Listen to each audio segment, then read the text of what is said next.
I think courage is external, right? The reason someone has courage to jump out of an airplane is because there's a parachute on their back. It's the external thing.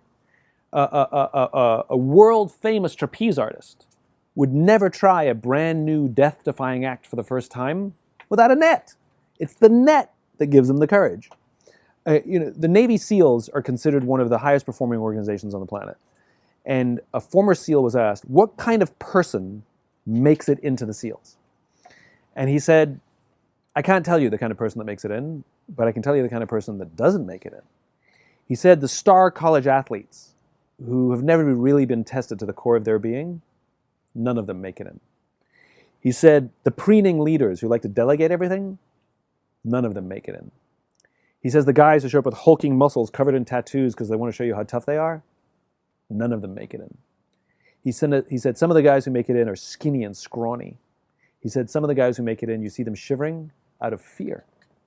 He said, but every single one of the guys who makes it in, when they're emotionally exhausted, when they're physically exhausted, when they have absolutely nothing left to give, somehow, some way, they're able to dig down deep inside themselves to find the energy to help the guy next to them. In other words, the reason these organizations and these people have the courage to do remarkable things is not because of their internal strength. It's because they have the absolute confidence that there is someone to the left of them and someone to the right of them that cares about them. And they all know that. And it's the quality of the relationships that we maintain, professionally and personally, that give us the courage to do difficult things.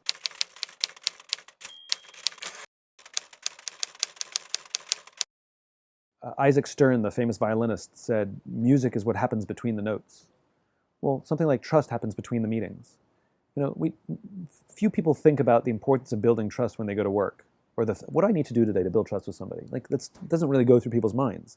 But we have chit-chat as we walk into the meeting. We have chit-chat when we walk out of the meeting. And we see somebody in the hall and they're like, oh, meant to tell you something. Or you knock on someone's door and be like, got a minute? And all those little innocuous interactions over the course of time, like any relationship, build trust. It's about setting up the computer, setting up Zoom and having a work session with somebody.